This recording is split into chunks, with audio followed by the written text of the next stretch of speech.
Hello મિત્રો, આપણે પહોંચી ગયા અનાજના ગોડાઉન પર જ્યાં આપણે કામ કરીએ છીએ અને આ છે સાઈડમાં આપણું વેબ્રિજ જેના ઉપર ગાડીનો કાંટો કરવામાં આવે છે. ચાલો ગાડી ઉપર પહોંચી ગયા છીએ. ગાડીનું લોડિંગ ચાલુ થઈ ગયું છે. હાલ એક ગાડી ભરાઈ ગઈ હતી જે કાંટા તરફ જઈ રહી છે. તેનો વિડીયો આપ જોઈ શકો છો. તે વેબ્રિજ ઉપર જાય છે. ત્યાં વેબ્રિજ થયા બાદ તેને બહાર કાઢવામાં આવશે. આપણે જઈએ ગોડાઉનમાં. આ છે ગોડાઉનની અંદરનો ભાગ જ્યાં ગાડીનું લોડિંગ બહાર ચાલુ છે, આપ જોઈ શકો છો. હવે જઈએ ત્રીજી ગાડી તરફ. તે પણ લાગી ગઈ છે. મેં ડ્રાઈવરને પૂછ્યું કે મજૂર ક્યાં, તો તે કહે છે કે ચા પીવા ગયા છે. ગાડીના ડ્રાઈવર સફાઈ કરી રહ્યા છે અને ડ્રાઈવરને જોઈ શકો છો તમે.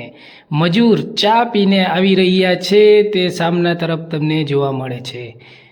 ત્યારબાદ કાકાને ગાડીનું પાટિયું ખોલવા માટે લેબર કરી રહ્યા છે. પાટિયું ખુલી ગયું છે, લોડિંગ ચાલુ થઈ ગયું છે અને એક જગ્યાએ લોડિંગ થયા બાદ ગાડી પાછળ બીજી જગ્યાએ જશે. ચાલો આપણે ત્યાં જઈએ. આપણે પહોંચી ગયા છીએ. ત્યાં ગાડીનું લોડિંગ સ્ટાર્ટ થઈ ગયું છે. કેવો લાગ્યો વિડીયો? Like share